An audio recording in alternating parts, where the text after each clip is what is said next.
Hello student, સ્વાધ્યાય 2.1 માં question number 12.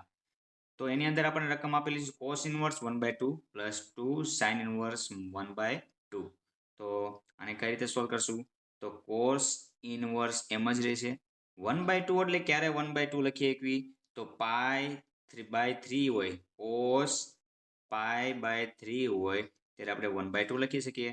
તો આપણને કોષ્ટકની કિંમત યાદ હોય તો આ રીતે ડાયરેક્ટ લખી શકીએ. પ્લસ 2 એમનામ sin ઇનવર્સ 1/2 સાઇનમાં ક્યારે લખીએ કે sin ઇનવર્સ છે અને sin 1/2 ક્યારે હોય? તો sin π/6. sin π/6 ની કિંમત 1/2 થાય. હવે એના પછીના સ્ટેપમાં આપણને ખબર છે cos ઇનવર્સ ને cos કેન્સલ, π/3 પ્લસ 2m જ into sin inverse sin cancel એટલે π/6. હવે શું થયું કે તો કે π/3 એમ જ રહેશે. પ્લસ 2 ના ટેબલમાં 3 આવશે એટલે 2 તેરી 6. શું હોય તો આપણી પાસે π/3. 2 તેરી 6 કર્યું એટલે આપણી પાસે π/3 વધે. હવે બંનેના છેદ સરખા છે તો લસા લેવાના. આગળનું સ્ટેપ આપણે ચેપ્ટરમાં આગળનો એક્ઝામ્પલમાં જોયું તો 3 લસા લીધા. પાઈ પ્લસ પાઈ એટલે 1 પાઈ અને 1 પાઈ એટલે 2 પાઈ.